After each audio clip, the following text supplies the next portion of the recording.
The boxers have been given their instructions. The seconds are out. The crowd is ready for another edition of Shoulder Roll Virtual Boxing with your presenter, the boxing historian, Greg Rashid.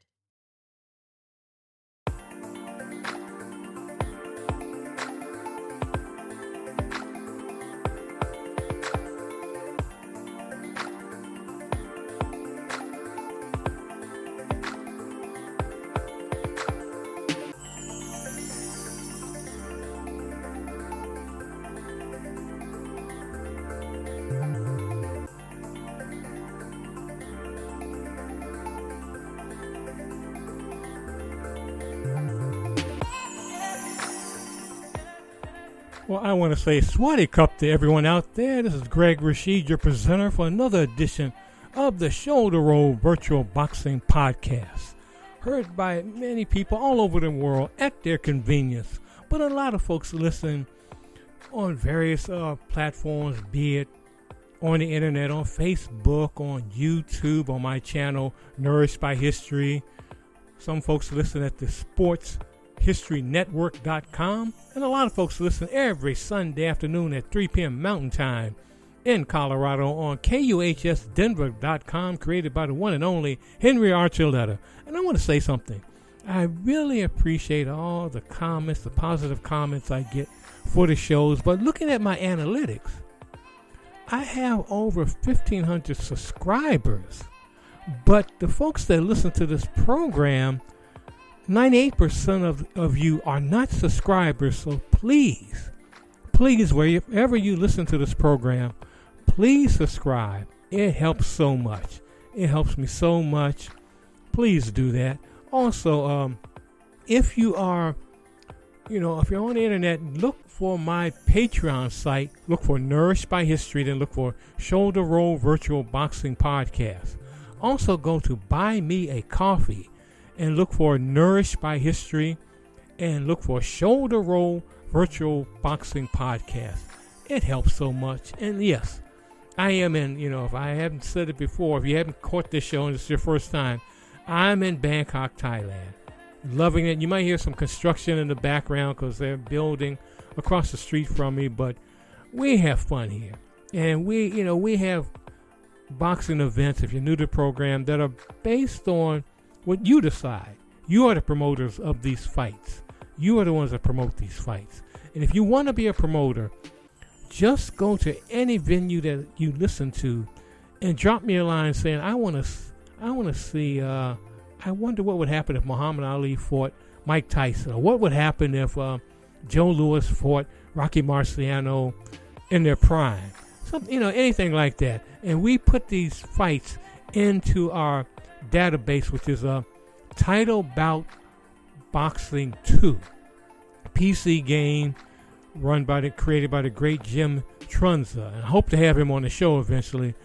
But we put him in there, and like I always say to folks, it's just imaginations. What if would happen? I could put these guys in there, and women too, because I have women fighters too. Put them in 1,000 times. It could be 50-50 as far as who wins and who loses. But it's just fun. Because I know a lot of you're listening to the program, you're a boxing enthusiast. You sit around with your buddies, with yourself, and saying, I wonder what would happen if these fighters got together. So that's what we do on this program. And today, our fighters are going to be in the light heavyweight division. It's going to be Roy Jones Jr. versus Matthew Saad Muhammad. And that should be an excellent fight. And it's going to be at the Blue Horizon. So we're going to just sit back, use your imagination, get your favorite beverage, sit back, and just enjoy the theater of the mind as we get to the fight. Roy Jones Jr. versus Matthew Saad Muhammad. And our commentator, as always, is Shoulder Roll Steve, live from the Blue Horizon. So let's get to the fight right now on the Shoulder Roll Virtual Boxing Podcast. I'm your presenter, Greg Rashid. Welcome to the historic Blue Horizon in Philadelphia, where we will witness a light heavyweight bout between Roy Jones Jr. versus hometown favorite Matthew Saad Muhammad. 1,380 boxing fans have crammed into this arena. The Blue Horizon was voted the #1 boxing venue in the world by Ring Magazine. My press seat is in the balcony, overlooking the mat. The bout will be on the 5 points must system. The judges are Guy Jutras, Ricardo Duncan, and Dalby Shirley. The man in charge will be your referee, Stanley Christodoulou. Roy Jones Jr. comes into this bout as the heavy betting favorite. Jones is so sure of winning that he spent the afternoon playing basketball on an outdoor court near the Blue Horizon. Jones said at the press conference that he considers this fight to be an easy sparring session. We shall see as the bell has sounded for round 1. Muhammad comes out to ring center and immediately clinches Jones Jr. On the break, Muhammad hits Jones Jr. with his right elbow to the forehead, causing the referee to admonish him. I think Muhammad is upset about all the hype Jones Jr. has received for this fight. Muhammad pushes Jones Jr. into the neutral corner and lands a 2-point left hook on the belt line. Jones Jr. has his hands at his sides. He is daring Muhammad to hit him. Wow. Out of nowhere, Jones Jr. lands a right uppercut for 5 points. Jones Jr. has some of the fastest hands in the division. Muhammad's knees buckled on that shot. Jones Jr. follows with a left hook for 5 points. Muhammad staggers back into the ropes. He looks like he is out on his feet. The hometown crowd is stunned by what is going on. Their boy is in danger of being an early knockout victim. Muhammad bounces off the ropes and lands a 3-point right cross, followed by a 2-point combination. Maybe Muhammad was playing possum to outfox Jones Jr. Looking up at the ring telescreen, I can see that exchange of punches has produced a major swelling under Jones's left eye. He dances away from Muhammad, pawing at his left eye. Jones Jr. moves forward and lands a 3-point right cross. Jones Jr. has cut off the ring and pinned Muhammad in the left neutral corner. Jones Jr. lands a 3-point left hook, followed by a partially blocked left uppercut for 1 point. The fighters are toe-to-toe. Muhammad lands a 5-point left cross. Jones Jr. did a funny dip that looked like he was getting ready to fall on the mat. Muhammad leaps in with a 2-point right uppercut. Jones Jr. is serious trouble. The bell sounds, ending round 1. Jones Jr. legs look a little rubbery as he walks back to his corner. The crowd is on its feet, giving their hometown favorite, Muhammad, an ovation.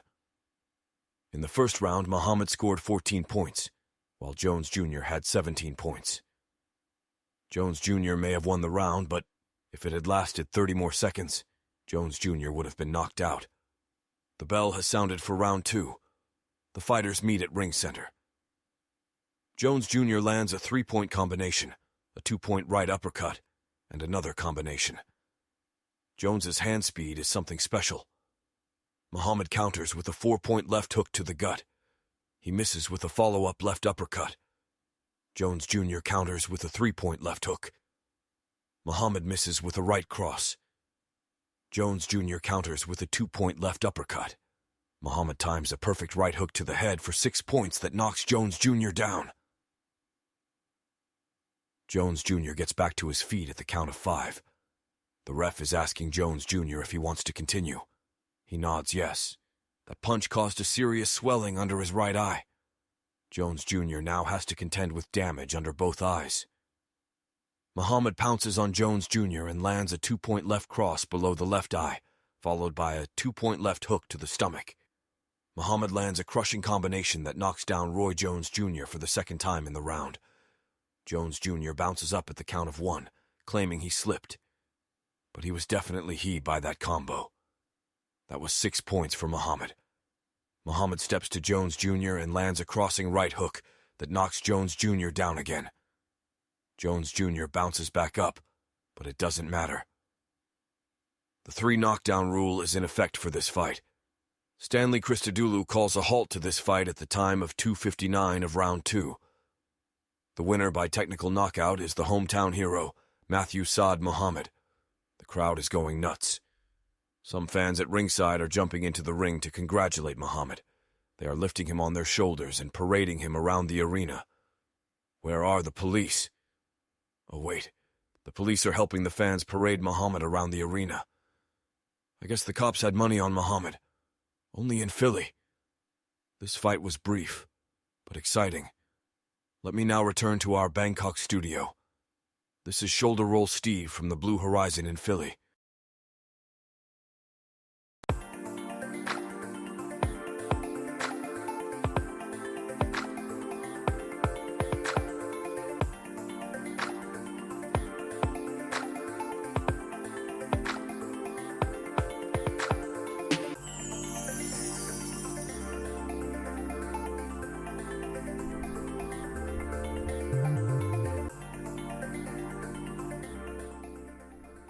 Well, that was a quick one. It's kind of unexpected because a lot of people on the web, especially the boxing enthusiasts on some of the boxing channels I support and all, they were saying an easy win for Roy Jones Jr., so that was a shock. Maybe I'll rematch them sometime in the future, but, you got to keep in mind, as a light heavyweight, Roy Jones, he was good, but he wasn't like he was when he was middleweight. When he was middleweight, light middleweight, he was something. And when he was light heavyweight, that's when he began to be exposed as far as having a weak chin. Glenn Johnson, Antonio Tarver, they exposed him. Because eventually, his skills were not at the level they were when he was the middleweight champion. The hand speed was there, but you can't keep your hand. If you lose your reflexes, you can't keep your hands down at your sides forever. You can't do that. And that's what Roy was doing. And he got clocked in those fights, and he got clocked in this fight. And Matthew Saad Muhammad, there are a couple of books out, by the way, that have been printed in the last couple of years about Matthew Saad Muhammad. And I would suggest that you check them out. In fact, I'm going to have one of the authors of the books to appear on this program eventually, because his story, Matthew Saad Muhammad's story is amazing. It's something. It is, it's a sad story in one sense, but it was a success for a while. Interesting. Just a interesting fighter. Somebody that's really may have been forgotten by boxing fans now. But look on, if you don't know about Matthew Saad Muhammad, look at his fights on YouTube. He was a true fighter. Philadelphia fighter. Just amazing. So I hope you enjoyed that fight. It was brief. And because of that, Shoulder Roll Steve he went to another venue a couple of weeks ago. We didn't put that fight on here, but I decided I'm going to put it on because this one was so brief. What I'm talking about, Shoulder Roll Steve went to the Boston Garden. And there he commentated on the fight between Floyd Patterson versus Rocky Marciano. And I know you're all saying right now, ain't no way Floyd has a chance against Rocky. Well, you never know. Like I always say, you put these fights in, you never know what's going to happen. So after we do this commercial, we're going to get to that fight, Marciano versus Patterson, on the Shoulder Roll Virtual Boxing Podcast. And I'm your presenter, Greg Rashid. For those who say top value stamps, the best gifts in life are free. Gifts to grace your living room, each backed by a guarantee. Free for top value stamps. An elegant polished brass chafing dish. Or, if something spills, a Bissell carpet sweeper, perfect for touch-up. To brighten your living room, select the beautiful Bradley table lamp, fashioned in walnut and brass. To enjoy your favorite TV shows in any room, choose an RCA portable television set. Like everything else, free for top value stamps. So save top value stamps. The best gifts in life are free. Ladies and gentlemen, get ready for the ultimate knockout experience brought to you by Pillow Puncher Pro. The boxing sensation that's softer than a grandma's hug. Pillow Puncher Pro, where every hit feels like a hug and every defeat is a chance for a power nap. Order now, and we'll throw in our exclusive Dreamy Corner kit for free. Pillow Puncher Pro, because when life throws a punch, you throw a pillow. Order now and redefine the knockout experience. This is Shoulder Roll Steve, coming to you live from the Boston Garden. The arena is sold out to see their hometown legend Rocky Marciano fight Floyd Patterson. The early betting odds had Rocky easily beating Patterson. Patterson's reputation for having a very weak chin precedes him. But Patterson, using his famed peek-a-boo defense, could give Marciano a long night in this scheduled 15-round heavyweight fight. The fight will be scored on the 5-point system. The judges at ringside are Dale Grable, John Riley, and Giuseppe Quarteroni. The man in charge of the action is Roy Francis. I can see a nervous Cus D'Amato pacing through the Boston Gardens aisles. He didn't want Patterson to fight Marciano, but was overruled. Now settle back with your favorite beverage as the bell sounds for round 1. Marciano comes out and lands a left cross for 5 points that buckled Patterson's knees. Floyd may be put to sleep early. Patterson comes out of his peek-a-boo stance and lands a 3-point combination, followed by a 3-point left cross. He's standing toe-to-toe with The Rock. Floyd Patterson lands a 3-point cross. Marciano misses with a right hook. Marciano is moving about the ring, trying to establish position. Marciano has cut off the ring and pinned Floyd Patterson in far corner. Patterson dances away before Marciano can load up another shot. The fighters are at ring center. A Marciano right hook whizzes past Patterson's head. Patterson misses with a counter left jab. Patterson misses with a leaping right uppercut. Marciano counters with a 4-point right hook that buckles Patterson's knees again. Marciano lands a 3-point right cross high on Patterson's forehead that opens up a major cut. A trickle of blood is going down Patterson's face. That is going to be a problem as the fight progresses. Patterson lands a 3-point left jab as the bell sounds to end round 1. The points scored were 9 for Patterson and 13 for Marciano. The crowd senses that this is going to be over quickly. Patterson's corner has done a great job of stopping the bleeding as the bell sounds for round 2. The fighters are at ring center. Both are bobbing and weaving, trying to find an opening. Marciano has cut off the ring and pinned Floyd Patterson on the far ropes.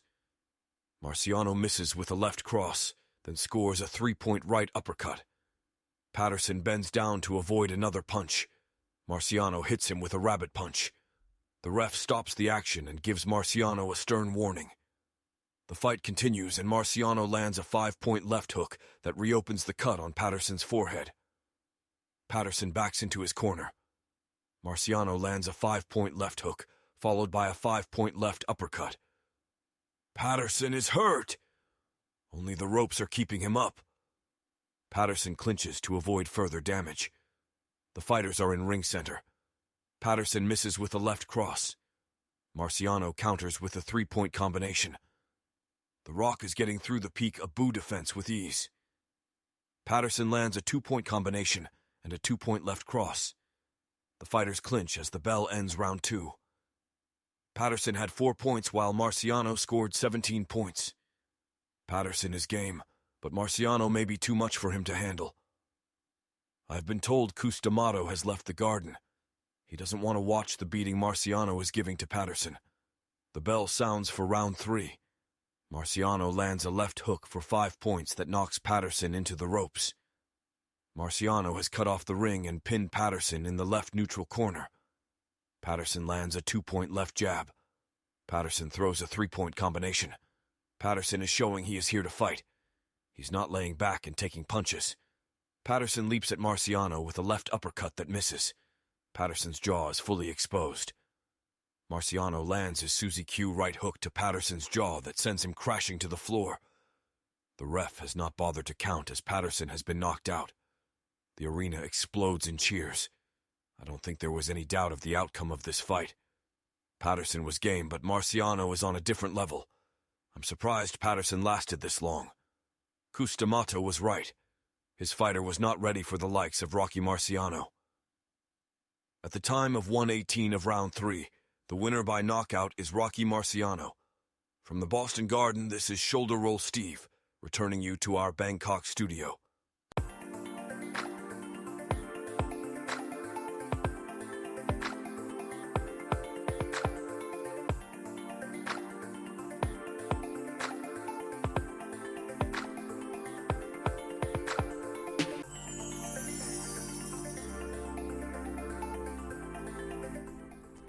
And as they say, another quickie there. But that was kind of expected. You know, you would think that Marciano would just dominate Floyd Patterson. Even, you know, and you got to keep in mind the fights we put in here. You put the fighters in at their peak. And a young Floyd Patterson, if he had fought Marciano, you know, before, you know, if Marciano decided after the Archie Moore fight that he wanted to continue fighting, Patterson would have been in line to fight him next.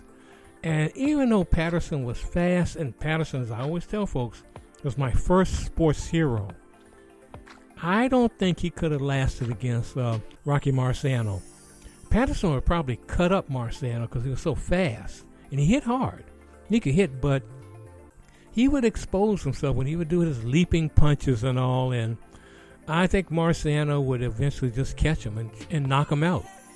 You know, knock him and drop him. But I hope you enjoyed that fight as well as the first fight, Matthew Saad Muhammad and Roy Jones Jr. And as I always tell folks, if you want to promote a fight, just give me a shout out on Facebook, on the Nourished by History YouTube channel, on the SportsHistoryNetwork.com channel, wherever you hear these programs.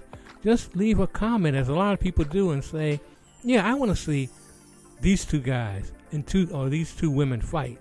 And I have to say that I don't, except for Anthony Joshua, Tyson Fury, Devin Haney, and a couple other fighters, and some women, and a lot of women fighters. I have a lot of the current women fighters. I don't have a lot of the new fighters. So if you want to pick a fighter to match, pick two fighters to match, please go from 2010 on back.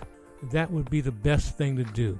And that, you know, and these fights are a lot of fun. As people have been saying to me, they are a lot of fun to do, and they're a lot of fun to broadcast. And I hope you enjoy them. And again, please subscribe to the network, the Nourished by History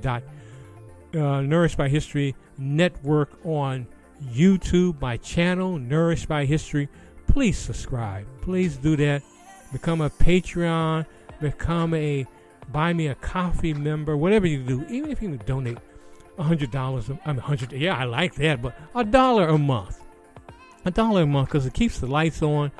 I'll be able to get a better microphone. I had a decent microphone, and I've been trying to fix it, but I'm using a sub mic right now. But just whatever you can do. Again, just go to Patreon, look for Nourished by History, and then look for Shoulder Roll Virtual Boxing Podcast, or go to Buy Me a Coffee, become a member there, and look for Nourished by History, then Shoulder Roll Virtual Boxing Podcast. Do what you can. Support the program. You know, I really enjoy doing these programs, and I will continue doing them, but just need your support. Keep things going, because it's all a circle. I support you, you support me. I produce these programs, and you love them, so you make your comments and also donate in some way, whatever you can do. But anyway, this is Greg Rashid, getting ready to get out of here right now. I want to say, as I always do, go in love and go in peace. Help someone on the way. And every morning when you wake up, get up, look in that mirror and say, I love myself. And if you're sight impaired, get up, hug yourself and say, I love myself. Because if you don't love yourself, you can't help anyone. Because you can't even help your own self. I ain't going to help anyone. But do what you can. Do what you can in your community, wherever you are in this world, be it here in Thailand, or be it in Colorado, or be it in Italy. You know, got folks over there listening in Kenya, wherever you are. Do something positive in that community and make a change, make a positive change, because we're on this sphere together. So let's do what we can to bring some positive vibrations wherever we are. Again, this is Greg Rashid, your presenter. Go in love and go in peace. We'll see you next time on the Shoulder Roll Virtual Boxing Podcast. Thanks for tuning in. See you next time.